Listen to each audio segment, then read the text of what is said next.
In this lecture, I'm going to discuss access controls. Now, this is something that we've already discussed in the Linux administration course, and I showed you an example of how you would change permissions and ownership for various files using something called discretionary access control. But we're going to go into more in-depth in this lecture to discover other types of access controls. So again, an access control is a process to determine who does what to what based upon a policy. And we've already discussed security policies, these things that need to be worked out by organizations prior to them being implemented. So essentially, access control is who gets in and out of a system, and who uses what resources, when, and in what amounts.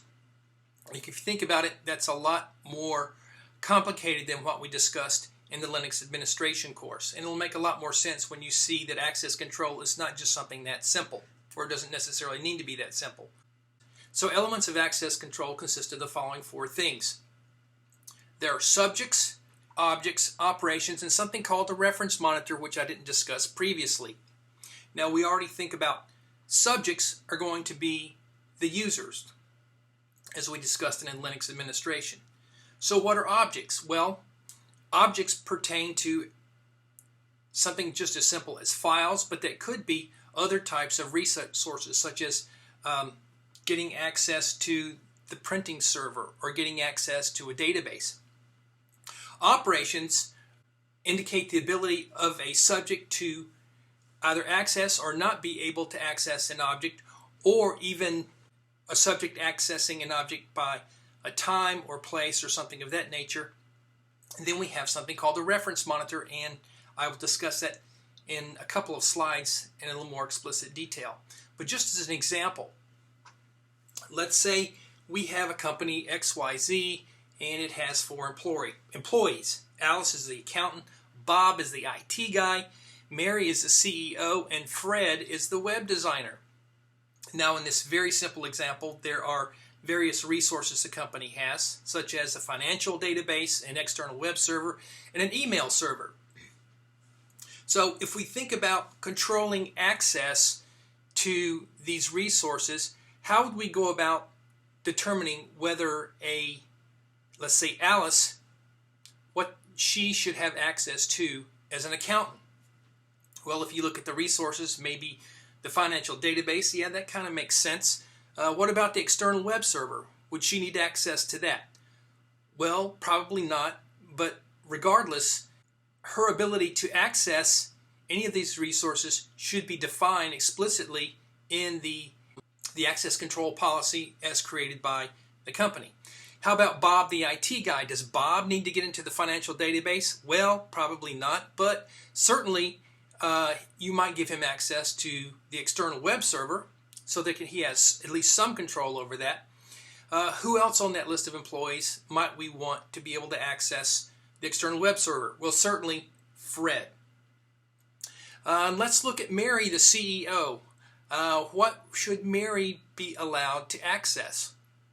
Financial database? Maybe. External web server? Well, we might. It depends upon her level of sophistication and her need to be able to get into the external web server to make changes. And yes, sure, maybe everybody on the email server, giving them, as we'll see later on, various levels of access to the email server. All levels of access aren't the same, as we'll see later on. But that's essentially what access control does, is it allows certain subjects to access certain objects in various levels of detail. Now, getting back to the reference monitor, what is a reference monitor? We talked about subjects and objects. In the previous example, notice number 4 down there, we also have an audit trail, which is a good idea. It's something that we'll learn and you'll actually see later on when you'll see that it's when a subject is accessing an object, it's good to have a trail, an audit trail, or a logging system that indicates whether that person was able to access the object.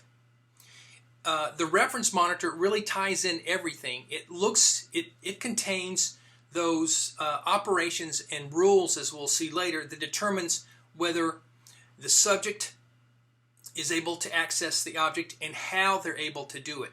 For example, when we looked at the Linux administration course, there were really only 3 sets of operations that a subject could perform on an object.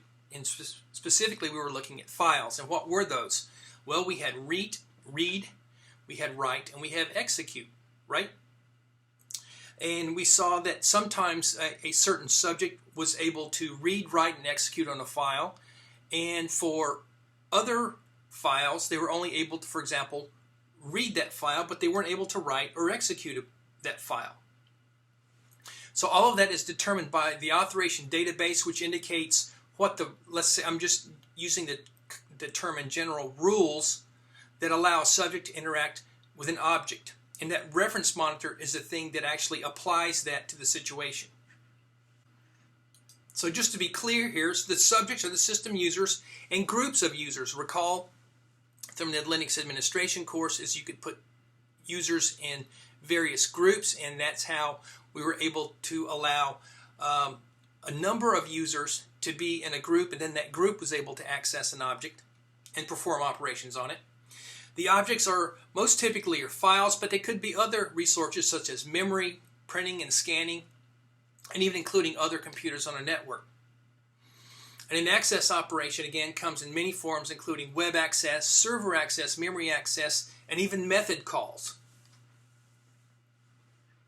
So let's look at the 3 access control models. We have the discretionary, mandatory, and role-based access control. Now, most of you are most familiar, if you're working with Linux, Windows, and the Macintosh, with the discretionary access control. So discretionary access control is based on the discretion of the data owner, and that's what we saw in Linux, is that when we created a file, we were the owner. And so the owner or the creator of that file specifies which subjects have access to that resource. If you recall, when we were creating files, we were changing permissions on the file. We could even change ownership of the file. And so that's the most simple level of access control. And an example of that is an access control list, which we'll talk about in a lot more detail a little later on. But suffice to say that Windows, Linux, and the Mac, and pretty much any Unix with one stipulation, as we'll see later, implements discretionary access control. A more complicated form of access control is mandatory access control. And that's where the operating system makes the decision as to whether a subject accesses an object based on a security label system. So it's the operating system rather than the data owners or creators that allow or disallow granting access to the object.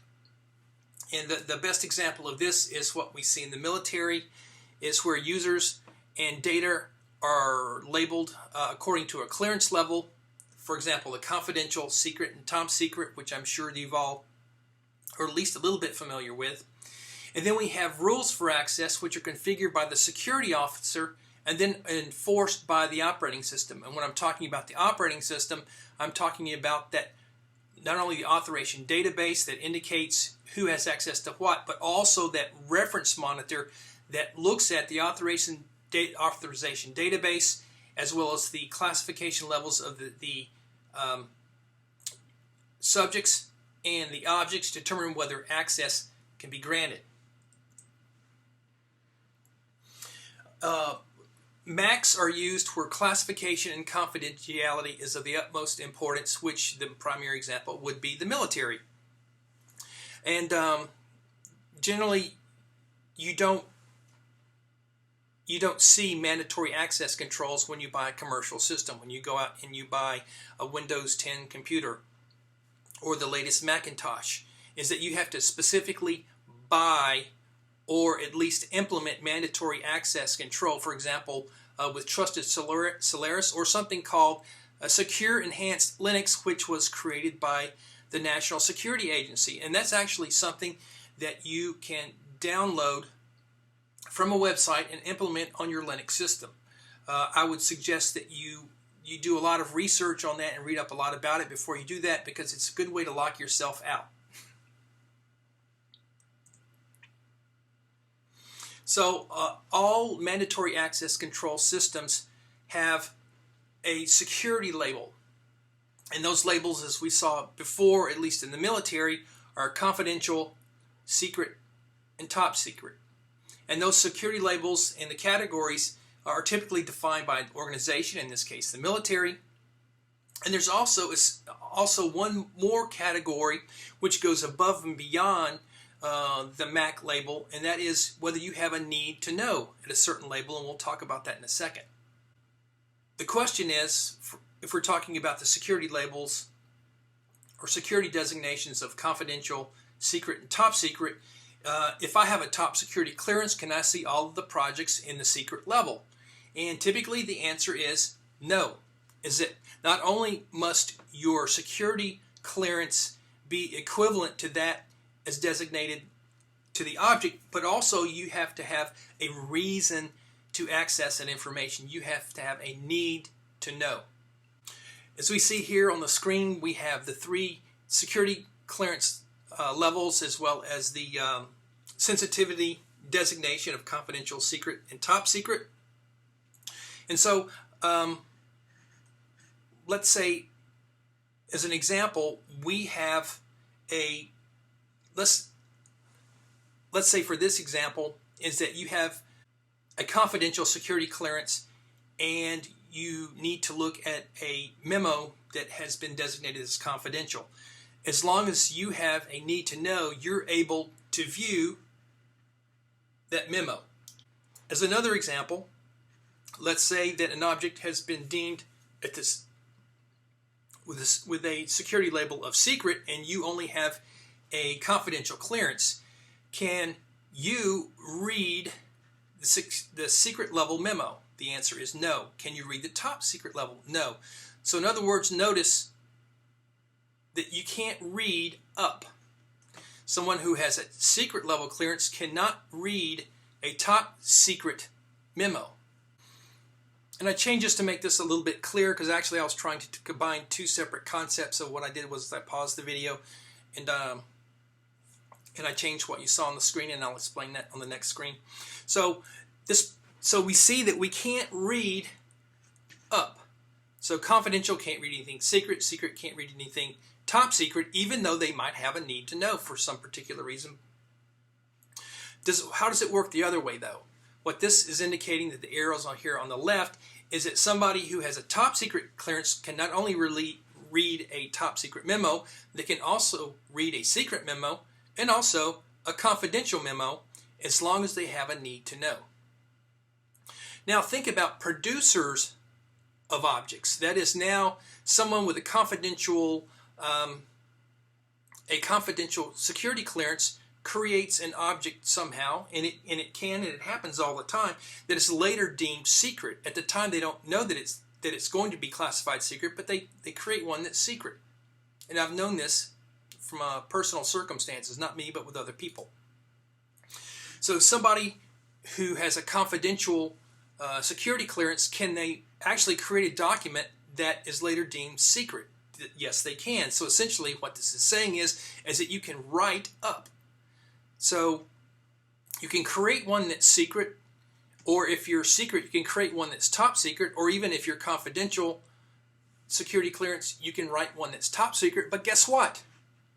You would no longer be able to read it. I'm afraid that's a fact. I know that sounds weird, but that's absolutely true. And this is just another graphical depiction of what you see here. And this is when we're talking about reading. And this also is predicated on the background that these people, these little icons here, are individuals who have, for example here, a top secret clearance. This guy right here, this lady, they can read this resource, and actually it's kind of weird the way this is written. This almost looks like it's a write, but what they're talking about is accessing the server 1, which is top secret. So this person is top secret, so they can access the top secret server. They can also access this secret level server 2, as well as the classified or confidential server 3. And notice as you move down this hierarchy here, is that the secret clearance individual can access the secret and the classified, but notice that they can't read up.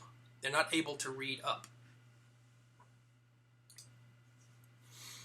And a third type of access control is called role-based access control, and it's also often called the non-discretionary access control. And essentially, it's creating a set of rules to determine how subjects and objects interact. And so users are assigned a role, and the roles dictate access to a resource rather than a user. And it scales much better than discretionary access control because you don't have to continually change the access control list, which again I'll talk about shortly, or the permissions per user, nor do you have to remember what permissions are set on a new user, just make them a certain role. For example, up here, let's go back to this example right here. And so, so these are the roles here. Notice there's an account role, there's an IT role, there's a CEO role, and a web designer role. And previously we identified these users' access to these resources or objects down here. So what if later on Alice, who shouldn't be able to access the external email server, external web server or email server, moves to IT? How would we change this? Well, we don't want to go in and start changing the permissions on the financial database or the external web server, the email server. It's better to set up predefined roles that suggest that there's an accountant role, and all accountants who are a member of this role have access to the financial database and the database only. But later on, if Alice moves on up to be, and I say an IT guy, I use that in a general sense, and we hire somebody called Ted to become an accountant, well, we don't have to go back and change any of the permissions on any of these objects. All we have to do is to put Ted in the accountant role, and Alice now no longer has access to the financial database, but she does have access to the external web server and maybe even parts of the email server, and now Ted has access to the financial database. And you see how that works much more cleanly and scales better than the discretionary access control. And you can simulate this with groups in Windows and Linux, especially with LDAP and Active Directory. And roles are engineered based on the principle of something called least privilege, which you should have read about in another class and in your book. And least privilege just means that the user should only have access to stuff that they need to do their job. And that actually, if you think about it, speaks to the need to know idea as well. For example, here, what does Ted need access to? Well, the least privilege should be, in order to do his job, he needs to be able to access the financial database. He doesn't need, for his job, to be able to access the external web server. If he did, we could go back and change the role of accountant so that now the accountant could access both the financial database and the external web server if that's what they need to do. And so least privilege is a core concept in information security, and it's something that shouldn't be taken lightly. Let's go back here. So the role contains the minimum amount of permissions to instantiate an object, to create an object, or to manipulate an object. A user is assigned to a role that allows him or her to perform only what's required for that role and for nothing else. And no single role is given more permission than the same role for another user, and that's the whole idea. An accountant, anyone who's set up in the accountant role, should have the same permissions as every other accountant. If you had different levels of accountant, let's say an account one person who deals with the various aspects of a company, and then you have an accountant two that deals with other aspects, those would be two distinct roles. And one may be given more permission than the other, but everyone within the accountant one role would have the same exact permissions, and everybody in the account two role would also have the same exact permissions. So when would you use a role-based access control? One, if you don't need centralized access, if you don't need something as complex as mandatory access control, and of course if you have high turnover, if you're constantly churning and changing jobs in here. Let me go back here. If every 6 months these people are moving around or they're being fired and you're adding new people, rather than looking at a discretionary access model where you're constantly changing permissions here on the users and on the objects, all you're having to do is put people in different roles. You're either putting them in the account role or you're taking them out of the account role. Okay, now let's talk about access control technologies that support what we've discussed before in terms of access control models: rule-based, constrained user interfaces, access control matrices, access control lists, content-dependent access control, and context.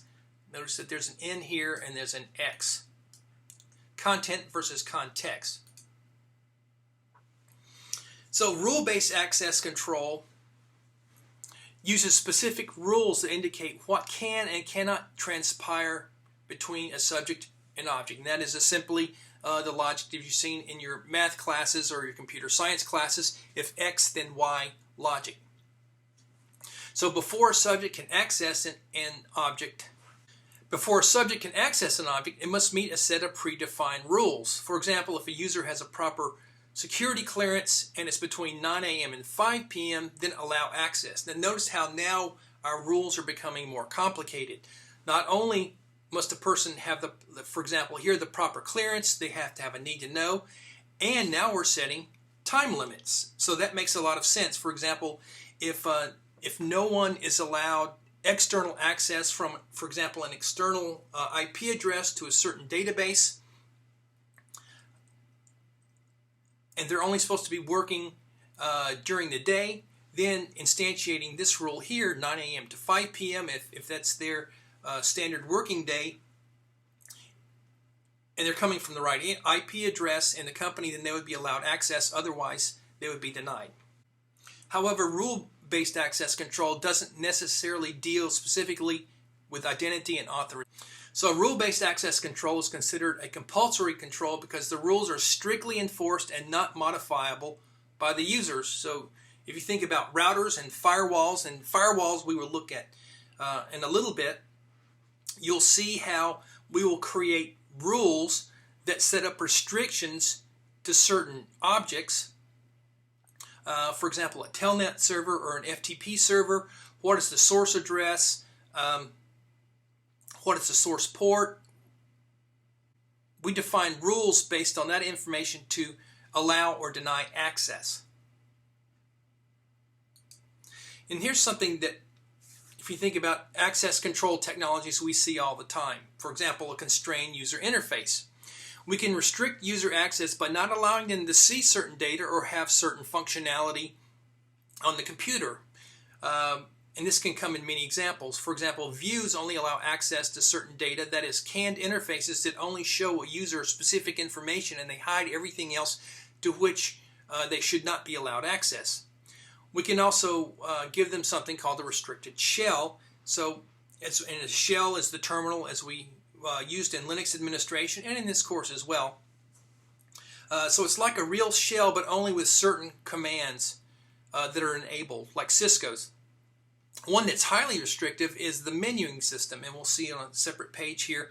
But so now we're talking about a graphical user interface where we can give access to certain objects at varying levels of detail based upon that person's status in the organization, and that's all limited by the menuing system. And we can also have physically constrained interfaces that show only certain keys on a keypad or a touch screen like an ATM. So the difference is here is that users are being physically constrained from accessing, that is, either viewing or manipulating the object. So if you see something like this, what is the user allowed to do on here? Well, it's constrained by the user interface, as they have drop-down menus where they're allowed to only select, for example, on these top 3 lines right here, they are allowed to select certain items, they're not allowed to select anything else. And the same thing down here. Now we're talking about numerical input, and that's constrained as well. And they can either click here or here, but this is all constrained by the user interface. So this is an access control matrix, which is a table of subjects and objects indicating what actions individual subjects can take on individual objects. So going down in the columns, in the first column over here, you see the roles: administrators, owners, guests, users, planners, and payers. On the top, going across this row, we have administrative pages, tax and plan, bill pay, public, account use, and account administration. So if we divide this up by rows and columns, we get either a capability table or an access control list. So let me make this a little bigger if I can. So a capability table is bound to the subjects. So now we're talking about this first row over here: administrators, owners, guests, and so on.